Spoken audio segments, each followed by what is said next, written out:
அவர் போகாத கட்சியே கிடையாது.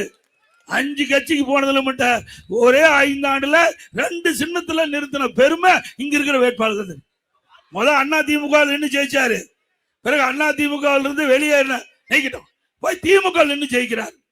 அங்க பூரா வாரி விட்டார். இதே மாதிரி அதை செய்வோம் இதை செய்வேன், என்னுடைய கரூர் சட்டமன்ற தொகுதியில் தேனாரும் பாலாரும் ஓடும் எல்லாம் மக்கள் நம்பினாங்க, ஓட்ட குத்துனாங்க, நாமும் போட்டு இங்க வந்துட்டார்.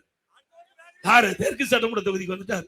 தயவு செய்து அருள் கூர்ந்து நீ சிந்திக்க வேண்டும். ஒரு அரக்கன் மன்னிக்க முடியுமா?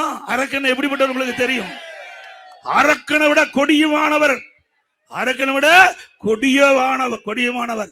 அப்படிப்பட்ட மனிதாபிமானம் இல்லாத, மனித இரக்கம் இல்லாத ஒருவர் இந்த தொகுதியில போட்டியிடார். அருள் கூர்ந்து தயவு செய்து கொங்கு நாட்டு மக்கள் விழிப்புணர்வுகள் சிந்தித்து பார்க்கக்கூடியவர்கள், எது சரி தவறு என்று எடை போட்டு அதற்கு தக்க தீர்ப்பளிக்கக்கூடிய மக்கள், இந்த மண்ணில் பிறந்த மக்கள், அவர்கள் நியாயமான தீர்ப்பை வழங்குவீர்கள், நல்லவரை தேர்ந்தெடுப்பீர்கள். திரு அர்ஜுனன் அவர்களையும் திரு ஜெயராமன் அவர்களையும் வாணி சீனிவாசன் தேர்ந்தெடுக்கப்படும்.